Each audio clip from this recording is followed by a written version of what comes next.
This is News 4 San Antonio Today, the only local news station with nonstop news. It is what we do. Good morning. Nonstop news starts right now. We are the only TV station in town commercial free until the top of the hour. We have you covered this morning. Jeannette just showed us what's going on with the weather right now. Yeah, I want to check in with Joy Bergen. So the weather's good. Traffic is... So-so. Not so great on I-35. Yeah, I-35 still a problem for us, and that's just because of those construction closures. Even though we've seen some progress in getting those lanes back open, we're not all the way there just yet, and that's what's leaving us with this 40-minute delay in the northbound lanes between 1604 and Olympia Parkway. Is where that work is being done. Similar situation here along Loop 410 as well. Eastbound from Nacogdoches to Harry Wurzbach, 5 to 10 minute delay behind all of that. And we do have photojournalist David Mendoza live above San Antonio this morning. So those are our big delays. But, you know, for everything else that's going on, let's go to photojournalist David Mendoza live from Sky 4. Good morning, David. Hello and good morning. Yes, I've made my way outside of Northeast San Antonio, kind of away from the traffic. The rest of the city is looking pretty decent right now. Right now I'm over 281 and 410 looking at traffic moving smoothly. No major accidents working right now. This is a stark difference from yesterday. So very happy to report that. I'll keep you updated and let you know if I see anything out here. Back to you. All right, David, thanks. We'll continue to check in throughout the morning. But for now, that's the latest with your on-time traffic. In the Allen at the Live Desk, we're following some developing news this morning. A judge rejected a bid by Sean Diddy Combs to overturn his conviction. In a decision just filed, the judge denied Combs' request to vacate his conviction on prostitution-related charges or allow for a new trial. Combs was convicted in July of 2 counts of transportation to engage in prostitution, which carries a maximum sentence of 10 years on each count. Federal prosecutors are asking for more than 11 years in prison. Combs is scheduled to be sentenced on Friday. That's the latest from the Live Desk. Emma, thank you. Suzanne Simpson's house in Olmos Park is now sold. That's according to state records, which highlight the house was quietly sold back on September 24th. Simpson is a mother of 4 who's been missing for more than a year. Her husband, Brad Simpson, is awaiting trial, which is scheduled for February of next year. He's charged with her murder. A woman has pleaded no contest after being caught on camera beating her dog, her puppy, in fact, earlier this year. That's her right there, 23-year-old Havana Miller. She took a plea deal. She still faces anywhere from 2 to 10 years in jail and a $10,000 fine. She'll be sentenced later this month. ACS says that dog was then transferred to an out-of-state rescue group and adopted. The chief of banking, investments, and insurance at Joint Base San Antonio, Fort Sam Houston, is under federal investigation after court documents allege he stole more than $500,000 from the U.S. government. A criminal complaint alleges Laurent Lant used his position to transfer Army funds into his own company, Zurich Consulting, which is also registered to his home. In February, investigators say he made 18 transfers totaling $510,000. Last week, Lant was flagged by Homeland Security after he bought an airline ticket to Paris, France. He's charged with embezzling U.S. funds. If convicted, he could face 10 years in prison as well as a fine of up to $250,000. Earlier this month, we told you about Mayor Gina Ortiz-Jones hiring a Washington, D.C. law firm to do her public relations, which is costing taxpayers $10,000 a month. Past mayors have hired local staff members to run their communications. In most cases, they are from here.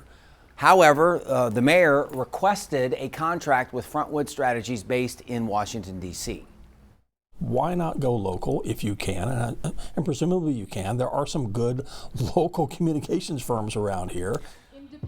Tonight, the I-Team uncovers some connections that may explain her choice involving a local restaurant, a campaign rally, and political contributions. The News 4 I-Team's investigation tonight at 10 right here on News 4 San Antonio. Around San Antonio, some local leaders are speaking out about a proposed wastewater treatment facility in northwest Bexar County. District 7 Councilwoman Marina Alderete Gavito and District 8 Councilwoman Ivelisse Meza Gonzalez took a tour of the Guajalote Ranch area. There are plans by Lennar Homes to build nearly 3,000 homes in the area, but it also includes plans for a wastewater treatment plant, which some would say pose potential risks to the Edwards Aquifer, and in turn, drinking water for more than 1 million people. Councilwoman Gavito is calling on SAWS and the Aquifer Authority to issue a public stance on the project, given their expertise on the local water supply. San Antonio International Airport get millions of dollars from the federal government. The FAA awarding more than $13 million in grants to the airport to support major infrastructure upgrades. Those would include helping move aircraft parking closer to Terminal A and to rebuild storm drainage systems. Happening this week, the Ag Science and Technology Academy in Northside is hosting their annual Ags in Action event. Tawny Davis is live right now from the O'Connor High School.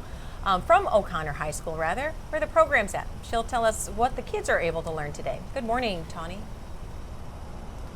Good morning. So I got my own tour with the ag program here, and I got to meet all of the animals and learn a little bit, especially getting to know the horses, which are one of my favorite animals, in case you wanted to know. But what makes this event so special is that the fourth graders who participate in this get to learn everything there is to know about the world of agriculture.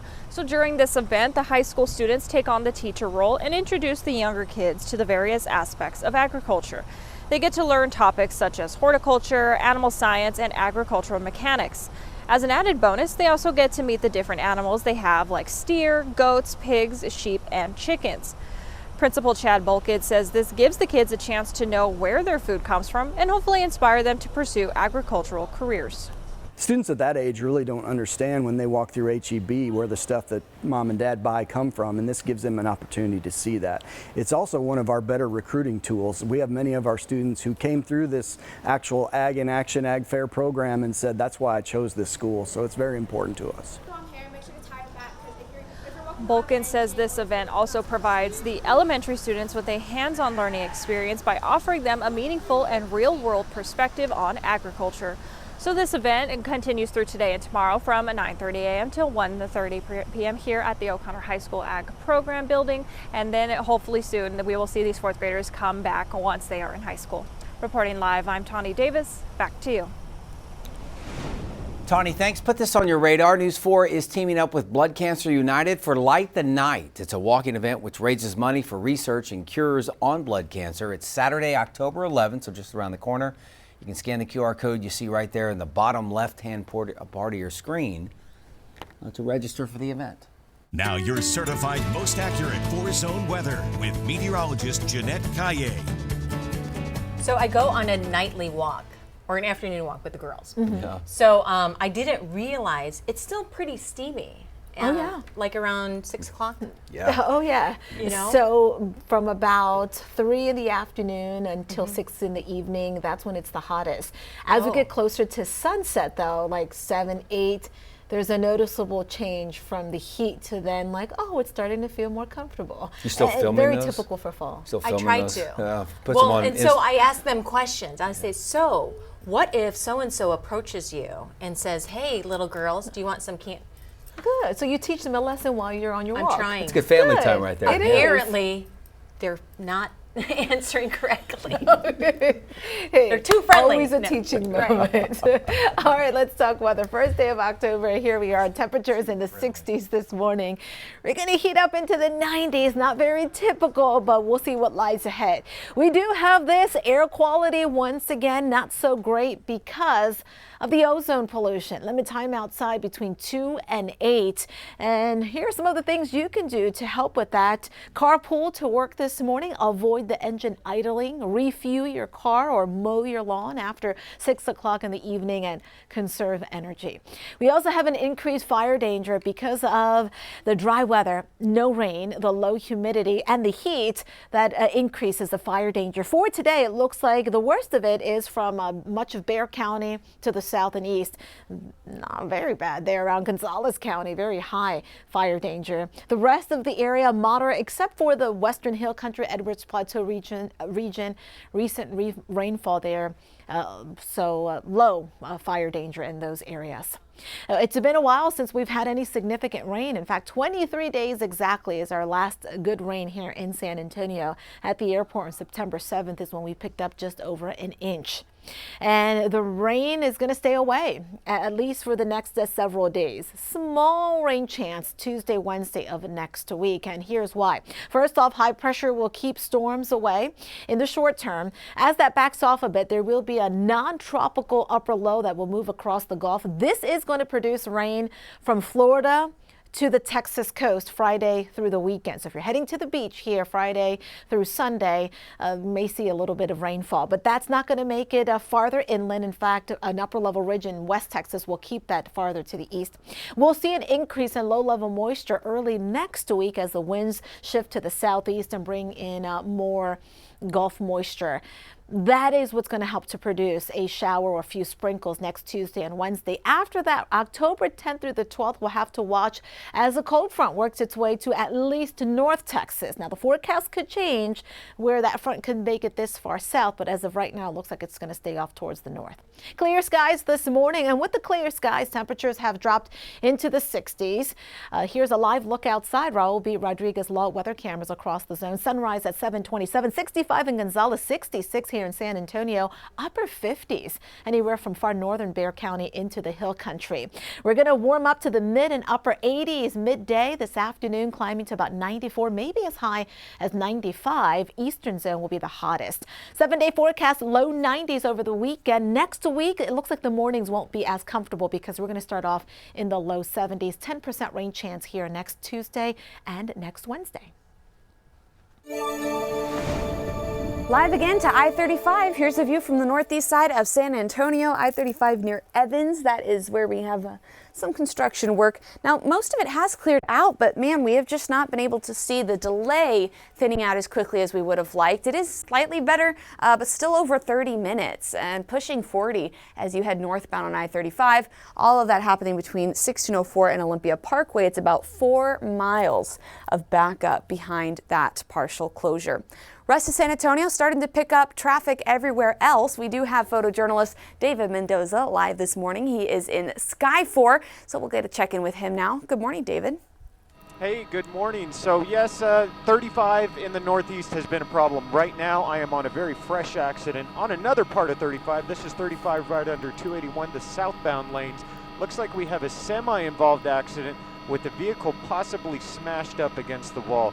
Fire is out with it. We have a deputy out with it. It is blocking 2 lanes at the moment. Again, a very fresh accident in the downtown area, and the delay it's causing is starting to build. So if you're headed 35 south into downtown, be prepared to wait for this accident. Like I said, very fresh. I'll leave you with that. Drive safe. Have a great Wednesday, and back to you.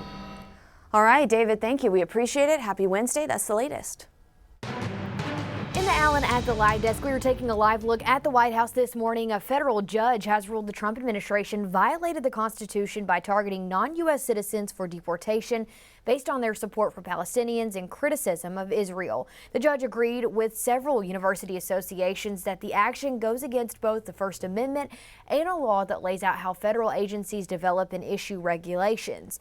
A Department of Homeland Security official says the judge is, quote, smearing and demonizing federal law enforcement. The judge will have a separate hearing on the relief the plaintiffs asked for, which is likely a request from the Trump administration to stop ideological deportations. That's the latest from the Live Desk. All right, Emma, thank you. Lawmakers unable to avoid a government shutdown. So when the clock hit midnight on the East Coast last night, the government did shut down partially, meaning federal agencies stop receiving money. Critical services related to public safety will continue. However, people will also continue to get their Social Security payments. Thousands of federal workers, though, will not be paid until the shutdown ends, and many will still work. Others will take an extended leave of absence. The last shutdown did happen under the president's first administration back in 2018 and lasted 35 days. The 55 to 45 vote fell short of the 60 needed to pass and keep the midnight shutdown deadline. It's unclear how long the shutdown will last or how widespread its impacts will be. The Republican-controlled Senate also rejected a Democratic alternative bill that would have averted a shutdown. That measure would have funded the government through October 31st. It also included an extension of Affordable Care Act subsidies and money to offset Medicaid cuts from President Trump's Big Beautiful Bill. The Senate is expected to be in session later today. A 60-year-old woman from Massachusetts who battled ALS wrote her own obituary to share a heartfelt message with the world. Justine Hastings smiles as she reads her own mother's obituary because she knows how much she feared, talking about the mom, feared missing out on life. We became a throuple about a year and a half ago when Jose, her BiPAP, moved into the marital bed. Linda Murphy's heart shines through in that obituary. She wrote herself using humor to describe her own life and how it was impacted by ALS, like when she started using a respirator at night. We became a throuple about a year and a half ago when Jose, her BiPAP, moved into the marital bed. So her diagnosis came 3 years ago, about a decade after she fought and beat breast cancer. Her obituary urges people to show kindness to strangers and to avoid negativity. And now her daughter hopes her 60-year-old mother's final words can reach people all over the world. And they are. And I believe you have a phrase you like to use, show people grace. Show people grace. Yeah. Yeah, we try to do that every day. At least I try. I have to be very, very conscious. Yeah, about it's a good way to do it, though. That's a good way to live life. I fall short, but I'm trying. Same. Well, because you always think you want to make sure that people give you the same grace. Of course. Right? And Yeah. second chances, because I know I've been given multiple chances. Yeah. So thank you so much for watching us. We appreciate you. We'll see you at noon.